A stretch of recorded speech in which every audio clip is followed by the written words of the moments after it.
Shalom, selamat pagi Bapak Ibu yang terkasih di dalam Tuhan kita Yesus Kristus. Pada pagi hari ini kita akan kembali lagi dalam perenungan harian Gereja Pokemon Pratama. Namun sebelumnya saya mengajak Bapak Ibu untuk kita sama-sama berdoa. Bapa kami dalam kerajaan surga, terpujilah namamu kekal selama-lamanya. Pada pagi hari ini Tuhan, kami sungguh bersyukur karena Engkau mengizinkan kami lagi menikmati hari yang baru, udara yang segar. Terlebih Tuhan, kami mau menikmati berkat kebenaran firman-Mu. Berkati kami Tuhan supaya kami mampu memahami, bahkan kami mampu melakukannya di dalam kehidupan kami tiap-tiap hari. Terima kasih banyak Bapa di surga. Ini doa kami hanya di dalam nama Yesus. Kami sudah berdoa dan mengucap syukur kepada Bapa di surga. Haleluya. Amin. Bapak Ibu yang terkasih, kebenaran firman Tuhan yang akan kita renungkan bersama pada pagi hari ini terambil dari Efesus pasal 6 ayat 11. Demikian bunyi kebenaran firman Tuhan. Kenakanlah seluruh perlengkapan senjata dari Allah, agar kamu sanggup berdiri teguh melawan siasat-siasat licik iblis. Tema perenungan kita pada pagi hari ini, kenakanlah seluruh perlengkapan senjata Allah, adalah kunci kemenangan di setiap siasat si iblis. Hidup ini adalah peperangan, mau tak mau kita pun harus menghadapinya. Namun saat menghadapi tantangan besar yang diiringi ketidakpastian, kerap kali kita pun merasa tegang, bahkan takut. Dan tiap-tiap hari kita diperhadapkan dengan peperangan-peperangan kehidupan kita masing-masing.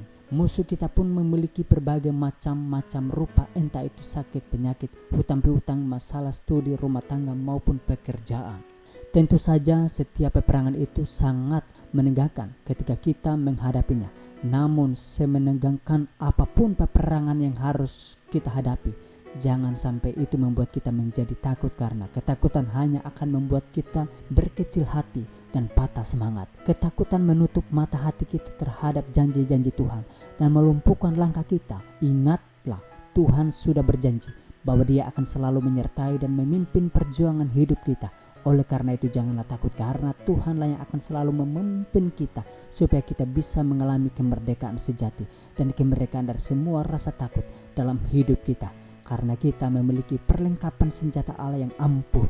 Mari kita belajar apa saja perlengkapan senjata Allah itu. Jadi berdirilah tegap, berikat pinggangkan kebenaran, dan berbaju sirakan keadilan. Kakimu berkasutkan kerelaan untuk memberitakan Injil damai sejahtera. Dalam segala keadaan pergunakanlah perisai iman, sebab dengan perisai itu kamu akan dapat memadamkan semua panah api dari si jahat. Dan terimalah ketopong keselamatan dan pedang roh, yaitu firman Allah. Sebagai perlengkapan senjata dari Allah, setiap bagian memiliki tugas yang tepat. Mari kita belajar tentang perlengkapan senjata ini secara lebih saksama. Yang pertama, berikat pinggangkan kebenaran. Petunjuk pertama untuk mengenakan perlengkapan senjata Allah adalah mengikat pinggang kita dengan kebenaran. Memahami fungsi ikat pinggang atau sabuk dalam persenjataan fisik akan menolong kita memahami pentingnya ikat pinggang kebenaran dalam perlengkapan senjata Allah. Fungsi sabuk militer dijelaskan oleh J.M. Freeman sebagai berikut. Sabuk militer adalah ikat pinggang yang kuat yang dirancang untuk menopang tubuh dan pada saat yang sama berfungsi menutupi bagian perut yang mungkin tidak terlindungi oleh pelat, baja atau pelindung. Berbagai jenis sabuk memang merupakan bagian dari pelat, baja, pelindung yang digunakan untuk mengikat pelindung baja itu agar lebih kuat. Pentingnya sabuk sebagai bagian dari persenjataan dapat dilihat dari bagaimana orang menyebut persiapan lengkap sebelum peperang dengan istilah girding on. Makna harafiah telah terikat pinggang yang mengandung arti siap. Jadi fungsi ikat pinggang adalah untuk mengikat tubuh kuat-kuat sehingga terlindung selama peperangan. Beralih dari persenjataan fisik ke persenjataan Allah, kita diperintahkan untuk mengikat pinggang dengan kebenaran. Pinggang di sini bukan pinggang secara fisik, tetapi pinggang berupa akal budi kita. 1 Petrus 1 ayat 13. Ikat pinggang yang mampu memenuhi tujuan ini adalah kebenaran. Dan Yohanes 17 ayat 17 mengatakan bahwa firman Allah adalah kebenaran. Dengan kata lain, kita tidak siap menghadapi pertempuran dengan berikat pinggangkan kuat bila akal budi kita belum berikat pinggangkan kebenaran, yaitu firman Tuhan. Yang kedua, berbaju sirakan keadilan. Bagian kedua dari perlengkapan senjata Allah adalah baju sirah keadilan. Kebenaran seperti yang telah disebutkan dalam artikel berjudul diselamatkan dan dibenarkan oleh iman. Yang dimaksud dengan kebenaran di sini adalah kebenaran karena melakukan perbuatan baik. Firman Allah mengatakan bahwa perbuatan baik tidak dapat membuat kita dibenarkan. Roma 3 ayat 28. Kebenaran yang dimaksud oleh firman Tuhan di sini adalah status kita yang dibenarkan ketika kita menerima kelahiran baru, yakni ketika kita percaya bahwa Yesus Kristus adalah Tuhan. Yohanes 5 ayat yang pertama, Mesias Juru Selamat Anak Allah. Pembenaran yang diberikan oleh Tuhan inilah yang merupakan baju sirah dari perlengkapan senjata Allah. Karena fungsi dari baju sirah adalah melindungi dada, terutama jantung kita. Maka selama kita mengenakan baju sirah ini, selama kita menanamkan dalam akal budi kita bahwa kita telah dibenarkan oleh Allah, bukan karena melakukan perbuatan baik, maka hati kita bagian terdalam dari akal budi kita terlindungi dari hal-hal seperti tuduhan dan penyakit-penyakit spiritual lain yang disebabkan oleh iblis dengan tujuan membuat kita meragukan relasi kita dengan Allah.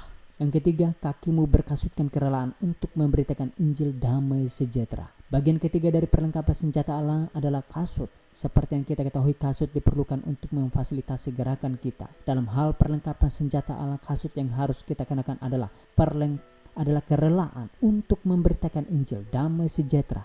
Mengenakan kasut ini berarti kita siap kapanpun dan kesempatan kapan saja untuk bergerak dan memberitakan Injil damai sejahtera. Terkadang mudah bagi kita untuk memprioritaskan hal-hal lain lebih daripada Injil, sehingga ketika Allah memanggil kita tidak mendengarkan karena pikiran kita tertuju pada komitmen lain seperti pekerjaan, keluarga, studi dan lain-lain. Allah tidak mengatakan kita tidak boleh memiliki pekerjaan atau keluarga, namun kita harus memastikan bahwa hal yang paling utama dalam hidup kita adalah Allah dan keinginannya.